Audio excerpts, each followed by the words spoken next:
I arrived at my parents' house for Christmas dinner carrying a simple fruit basket, the kind you pick up at the grocery store for $20. My sister Rebecca pulled up in her leased BMW at the same time, her trunk filled with elaborately wrapped presents that probably cost more than my monthly grocery budget. "Oh, Emma," she said, eyeing my modest contribution. "Still keeping it simple, I see." I smiled and didn't respond. Rebecca had always been the golden child. Married to a corporate lawyer, living in a house with a 3-car garage, president of her neighborhood HOA. I was the family's question mark, the one who never quite figured it out, according to my mother's friends. Inside, the house smelled like roasted turkey and my aunt's famous sweet potato casserole. My extended family had already gathered: aunts, uncles, cousins, my brother Marcus and his wife Jennifer. The conversation stopped when I walked in. "Emma, so glad you could make it," my mother said, her tone suggesting she was mildly surprised I'd shown up. "We weren't sure if you'd be too busy with your projects." "Wouldn't miss it, Mom," I said, setting the fruit basket on the counter next to Rebecca's tower of gifts. My Uncle Richard was already 3 drinks in. "So, Emma's still doing that internet thing? What do you call it again?" "E-commerce," I said quietly. Right. Selling stuff online. My neighbor does that too. Makes a few $100 a month with those crafts." He chuckled. "Good hobby."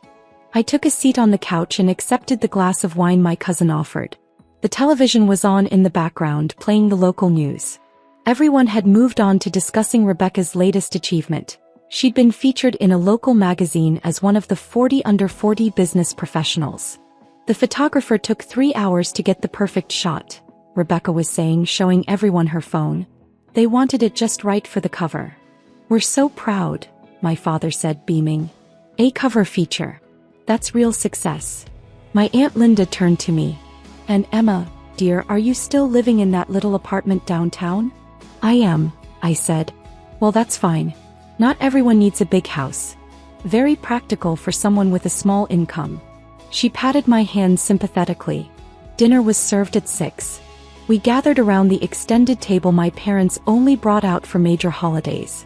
I was seated at the far end between my teenage cousin who spent the entire meal on his phone and Uncle Richard, who had moved on to bourbon. "Thanksgiving turkey, Emma?" my mother asked, her voice carrying down the table. "Or are you doing one of those trendy diets? I know income can be tight when you're self-employed." "Turkey is perfect, Mom." Rebecca, seated in the place of honor next to our father, was holding court about her upcoming vacation to the Maldives. "The resort is exclusive," she explained. "You have to be recommended by an existing member to even book a room." "That's the kind of success we love to see," my father said. "Working hard, climbing the corporate ladder, investing wisely." My brother Marcus chimed in. "Remember when Emma wanted to drop out of her marketing job to pursue entrepreneurship?" He made air quotes. "We all tried to talk sense into her." "I was so worried," my mother said, shaking her head. "A stable job with benefits and she just walked away." "How long has it been now, Emma?" Rebecca asked, her voice dripping with concern. 5 years of this online shop experiment?" 6, I said, cutting into my turkey. 6 years. "Oh honey, don't you think it's time to consider going back to a real career? I could ask Douglas if his firm has any administrative positions opening up." Douglas was Rebecca's husband who had joined us late after an important conference call. He nodded patronizingly. "Happy to help, family. We all have to be realistic about our limitations." I took a sip of water and said nothing. The meal continued with various family members sharing their accomplishments. Marcus had gotten another promotion. Jennifer had been elected to the school board. My cousin had made the dean's list. Every few minutes, someone would glance at me with what they probably thought was kindness, but looked a lot like pity. "It's important to know when to quit," Uncle Richard said loudly, pointing his fork at me. "Chasing dreams is fine when you're young, but at some point you need to accept reality. Get a steady paycheck. Build a retirement fund. Be responsible." "Emma has always been a dreamer," my Aunt Linda added. "Remember when she was little? Always making up stories, living in fantasy worlds. Some people never grow out of that." After dinner, we moved to the living room for dessert and coffee. The television was still on, now showing the evening news. My mother had made her famous apple pie. And Rebecca was describing her new kitchen renovation that cost more than most people's annual salary. Marble countertops from Italy, she was saying. The installer said they were the finest he'd ever worked with. Of course, you have to invest in quality when you have the means. I accepted a small slice of pie and sat in the corner armchair, the one that was slightly worn and faced away from most of the family circle. Emma, sweetie, my mother said, have you thought about taking some business classes? Maybe learn some real skills? I worry about you living paycheck to paycheck at your age. I'm doing fine, Mom. Fine isn't good enough, my father interjected. You're 34 years old. You should be established by now. Look at your sister. House, car, investments, respect in the community. That's what success looks like. Rebecca smiled modestly. I've worked very hard. Made smart choices. Followed a proven path. Exactly, Douglas said. The proven path. Not these get-rich-quick internet schemes. My cousin's wife, Amanda, spoke up. I read an article about online businesses. Most of them fail within the first year. The ones that survive barely make minimum wage when you calculate the hours worked. That's what I've been saying, my mother said, her voice rising with frustration. Emma, you're wasting your prime earning years. Think about your future. You have no retirement savings, no property, no security. Uncle Richard raised his glass. Here's what I think, and Emma, I say this with love. You need to stop playing entrepreneur and get serious about life. This isn't a game. Several family members murmured in agreement. I set down my pie plate, barely touched. The room felt smaller, the walls closing in with their concern and judgment and absolute certainty that they understood my life better than I did. Playing entrepreneur with your little online shop, Rebecca said, laughing. I'm sorry, but that's exactly what it is. Playing pretend. We're all too polite to say it directly, but someone needs to. For your own good. The room fell silent for a moment. Then my Aunt Linda spoke gently. We love you, Emma. That's why this is so hard to watch. You're too old to be playing these games. Games, my father repeated. That's the perfect word for it. While everyone else is building real careers, real wealth, real legacies, you're playing. My mother's eyes were actually glistening with tears. I lie awake at night worrying about you. What happens when you're 50, 60? Still in that little apartment, still pretending to run a business, with nothing to show for your life. Marcus leaned forward. Look, sis, we're staging an intervention here because we care. You need to hear the truth. This fantasy you're living? It's not sustainable. It's not real. You need to wake up and join the adult world. I took a slow breath and reached for my coffee. My hand was steady. I mean, what do you even sell? Jennifer asked. I've never even seen your website. Because there probably isn't one, Douglas said with a condescending chuckle. Or if there is, it's one of those sad little Etsy shops with 3 items and no sales. The television had moved from news to the evening programming schedule. A commercial was playing, something about holiday shopping deals. Rebecca stood up to cut herself another slice of pie. Emma, I'm going to be very direct because I'm your sister and I love you. You're embarrassing yourself. You're embarrassing this family. Every time someone asks what you do, we have to make excuses. Oh, Emma's trying to start a business. Emma's exploring entrepreneurship. It's humiliating. Humiliating, my mother echoed. When Patricia asked me at book club what my daughters were doing, I could brag about Rebecca's magazine cover and her beautiful home. But you, I had to say you were working on some online projects. I could see the pity in her eyes. My father set down his coffee cup with more force than necessary. This stops now, Emma. New Year's resolution, you're going to get a real job. I don't care if it's entry-level. At least it'll be legitimate. I could probably get you an interview at my company, Marcus offered. They're always looking for people in customer service. It's not glamorous, but it's honest work. Real work. The commercial ended. The television screen showed the beginning of a new program. The local news magazine show that ran special features on Saturday evenings. Tonight on News Center Special, the announcer's voice rang out, an exclusive look at one of the most extraordinary business success stories of the decade. How a young entrepreneur turned a simple idea into a global empire worth billions. No one was really listening. Rebecca was describing her upcoming performance review where she expected another raise. Uncle Richard was refilling his bourbon. My mother was collecting dessert plates. Our feature tonight, the television continued, focuses on Emma Chin, the elusive founder and CEO of Lux Global Holdings, whose revolutionary approach to sustainable luxury goods has disrupted the entire retail industry. My mother dropped a dessert plate. It didn't break, but it clattered loudly on the coffee table. The screen filled with an aerial shot of a massive corporate campus, all glass and steel and manicured gardens. The caption read, Lux Global Holdings Headquarters, Shanghai. What? My father started. That's Emma's name, my cousin said slowly. Rebecca's face had gone pale. That has to be a different Emma Chin. Common name. But the screen had changed to show a photograph. Me in a tailored business suit, shaking hands with the president of France at an economic summit. The caption confirmed it. Emma Chin, 34, founder and CEO Lux Global Holdings.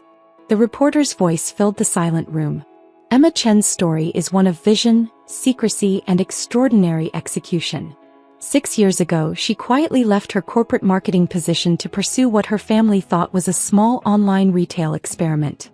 What they didn't know was that Emma had spent the previous 3 years developing proprietary sustainable manufacturing technology and building relationships with eco-conscious suppliers across 18 countries.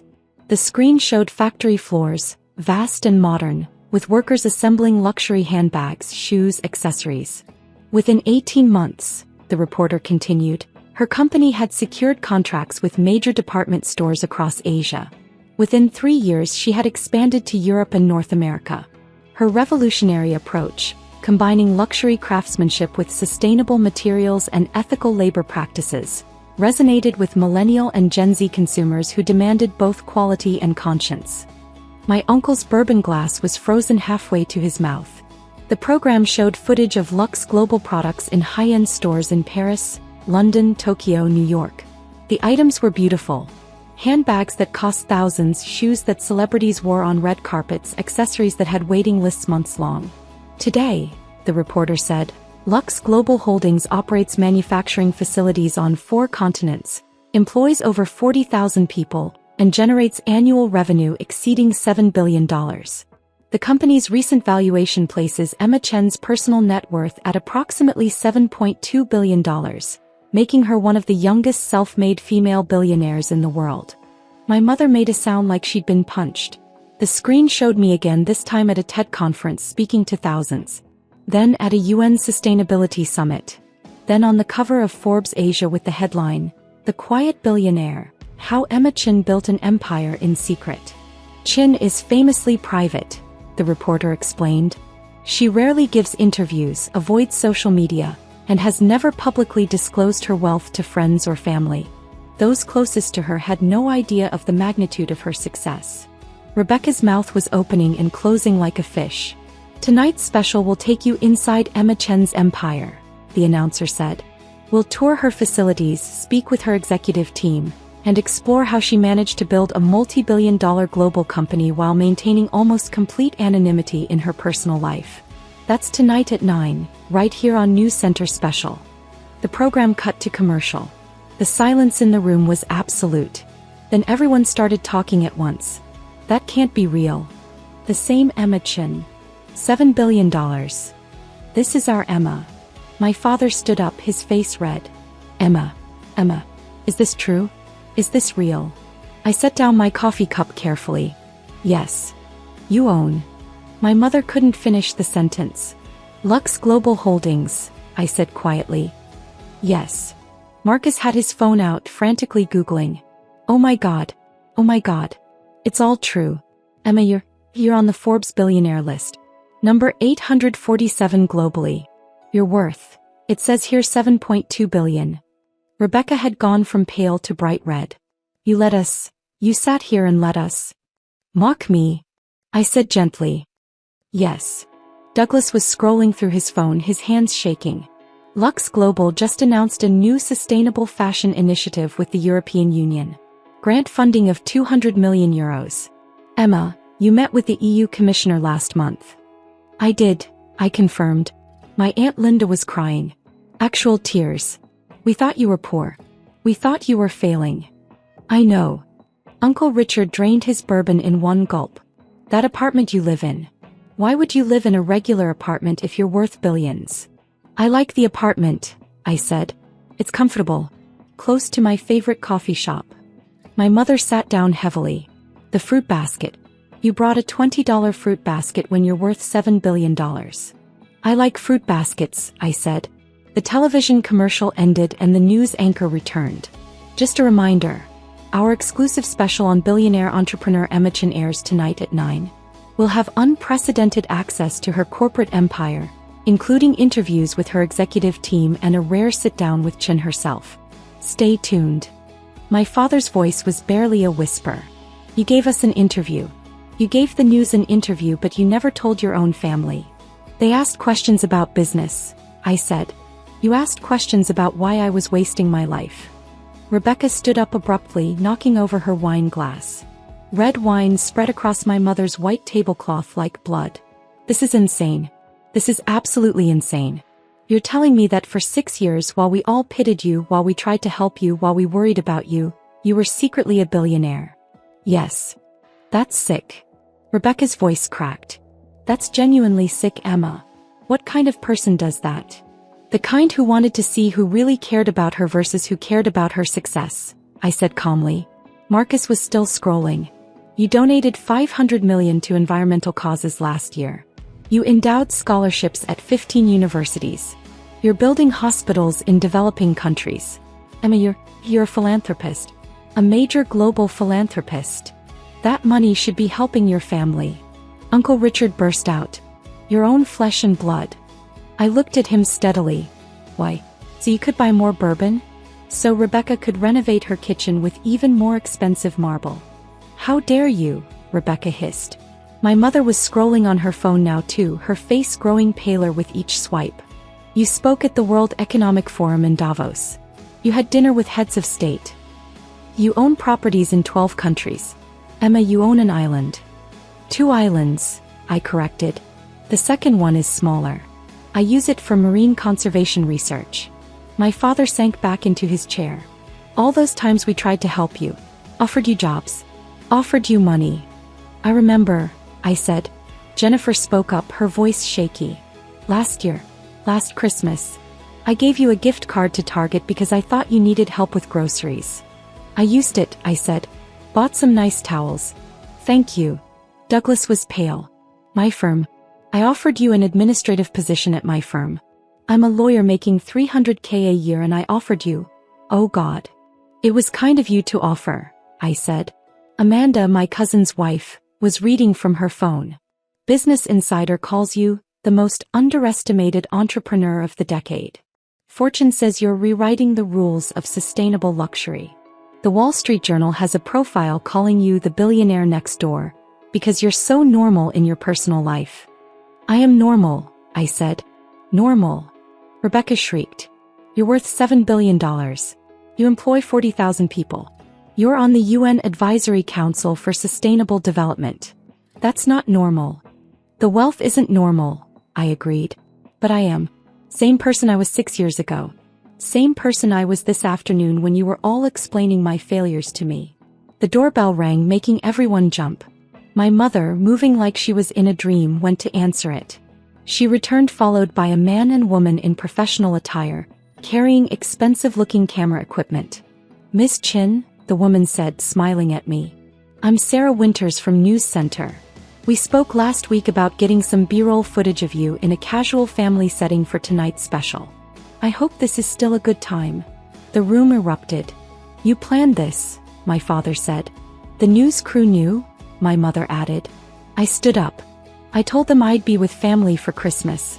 They asked if they could film a few minutes of normal family interaction for the special. Humanize the story. Humanize, Marcus repeated, sounding dazed. Sarah was setting up her camera, completely professional. We'll just need about 5 minutes. Very casual. Just Emma with her family, showing that despite her incredible success, she values her roots and maintains close family connections. The irony was so thick you could cut it with a knife. We can't, Rebecca said, panicking. We can't be on camera. Not now. Not after. After spending the last 3 hours telling me I was a failure? I suggested. Douglas had his lawyer face on, calculating. Emma, perhaps we should discuss. Ms. Chin, Sarah interrupted, we're on a tight schedule. The special airs in 3 hours and we still need to edit. Could we get started? I looked around the room. My family stared back at me, shocked, horrified, calculating, ashamed. Actually, I said, I don't think this is the right setting after all. My family seems to be processing some unexpected news. Sarah glanced around, reading the room with a journalist's sharp eye. I understand. Should we reschedule? No need, I said. You have plenty of footage from the corporate campus, the factory tours, the executive interviews. This, I gestured at my frozen family, isn't necessary. If you're sure, Sarah said, already packing up, sensing a story she couldn't report.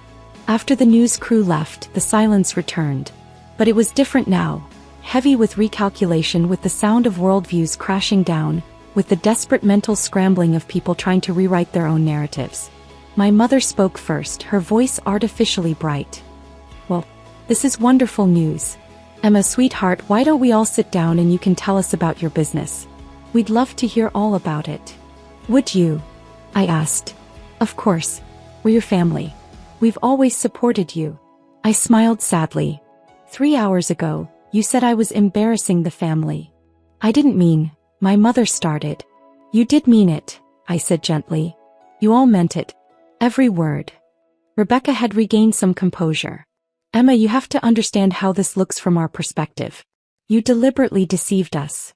I didn't deceive anyone, I corrected. You all assumed I was failing. I simply didn't correct your assumptions. That's deception by omission. Rebecca's voice was rising again. Is it? I asked. When you got your HOA presidency, did you tell me every detail of the campaign?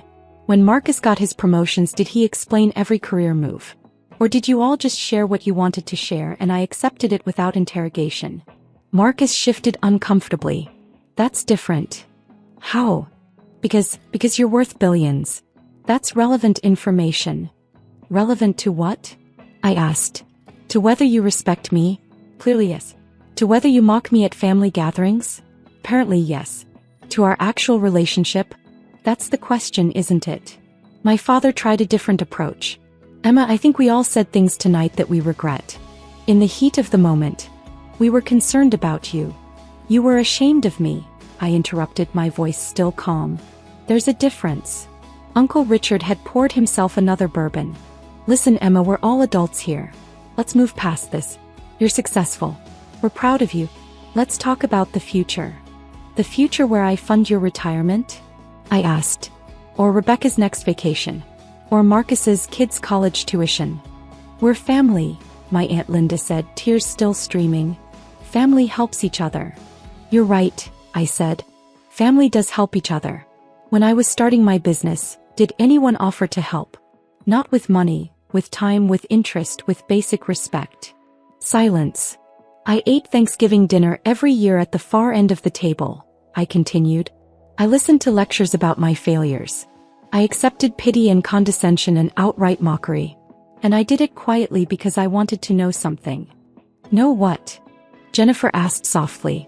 Who you all really were, I said. Whether any of you loved me for me or whether you only love success. My mother's face crumpled. That's not fair. Isn't it? Rebecca, you said I was embarrassing the family. Dad, you called my life's work playing games. Marcus, you staged an intervention. What part of that was love? Rebecca's hands were shaking. You could have told us. You could have trusted us. With what? My success. Why? So you could claim credit for supporting me? So you could ask for money? So you could brag to your friends? That's cruel, Rebecca whispered. Is it crueler than laughing at someone's dreams? I asked. Crueler than assuming someone is failing without ever asking? Crueler than offering pity instead of pride? Douglas cleared his throat. Emma, from a legal perspective. I have excellent lawyers, Douglas, I said. Among the best in the world. If you're about to offer your services, I'm not interested. His face reddened. My phone buzzed. I glanced at it. A message from my executive assistant. The news special is starting, I said. If you want to watch it, you're welcome to stay. If not, I'm leaving after it's over. No one moved. I turned up the volume on the television. The news center special logo appeared, followed by dramatic music and sweeping shots of my corporate headquarters. For the next hour, my family sat in stunned silence as the program revealed the full scope of my empire. The factories that employed thousands. The sustainable practices that had won international awards. The charitable foundation I'd started that had donated over $1 billion to environmental and educational causes. The partnerships with governments and NGOs. The innovation labs developing new materials. The employee programs that offered full healthcare, education benefits, and profit sharing. They showed footage of me speaking at conferences, touring facilities, meeting with world leaders. They interviewed my executive team. Impressive people with Harvard and Oxford degrees who spoke about my vision and leadership with genuine respect. They covered my personal life delicately. The modest apartment, the lack of social media, the quiet lifestyle. Emma Chin, the reporter said, is perhaps the most private billionaire in the world. She drives a 5-year-old sedan. She shops at regular grocery stores. Her neighbors have no idea who she is. By all accounts, she's the same person she was before her extraordinary success.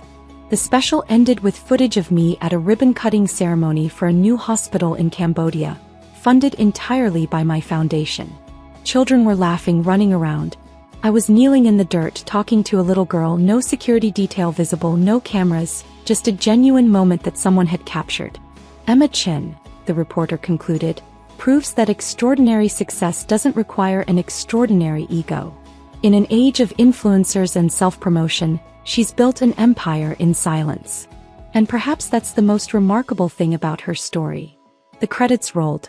The room remained silent for a long moment. Then my mother spoke, her voice broken. You built a hospital. 12 hospitals, I corrected quietly. So far. And you never told us, my father said. You never asked, I replied.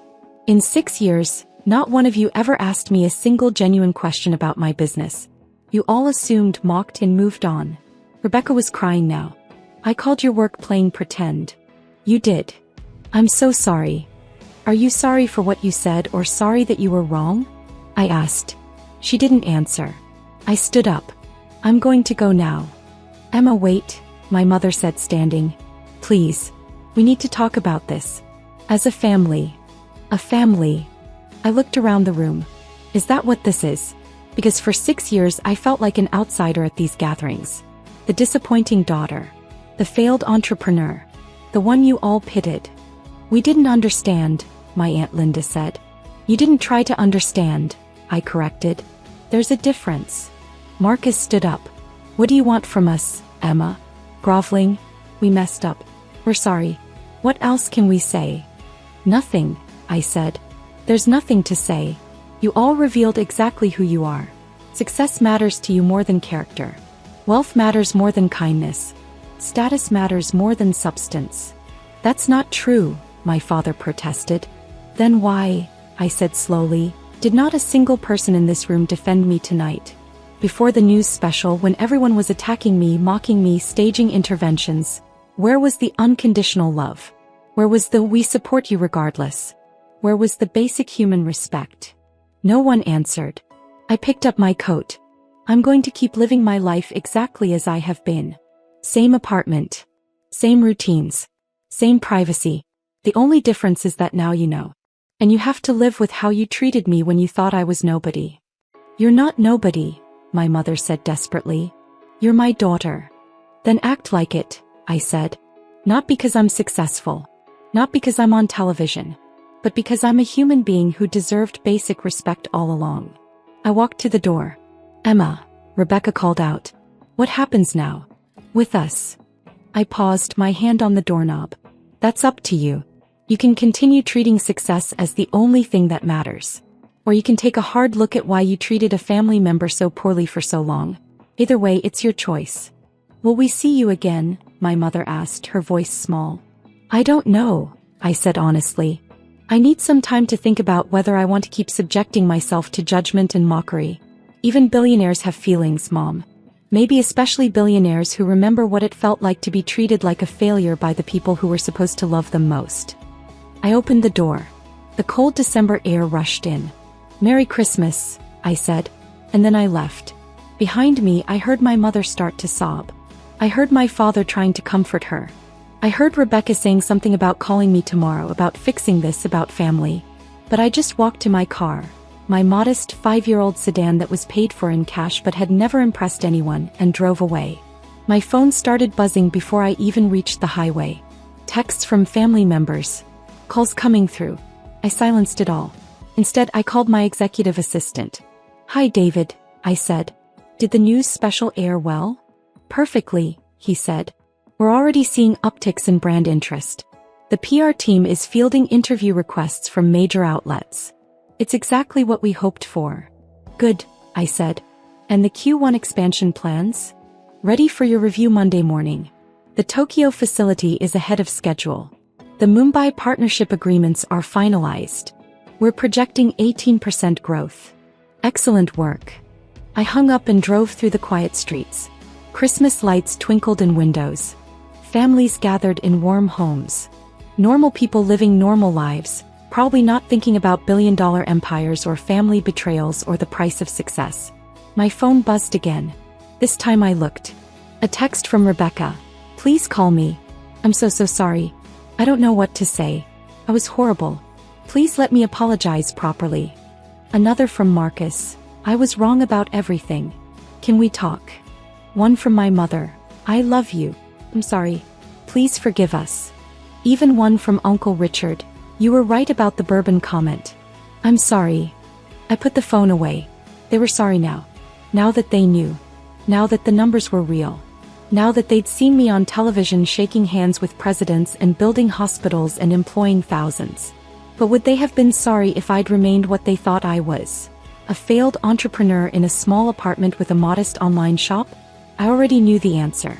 The city lights faded behind me as I drove toward my quiet apartment, my simple life, my private empire that had never needed their validation and certainly didn't need their belated respect. Tomorrow I would wake up and run a $7.2 billion company. I would make decisions affecting 40,000 employees across 4 continents. I would review charitable donations and expansion plans and sustainability initiatives. And I would do it all without the burden of family expectations, without the weight of their judgment, without the desperate need to prove anything to people who had already proven they valued success over substance. The road stretched out ahead of me, dark and quiet and full of possibility. And for the first time in 6 years I felt completely, perfectly free.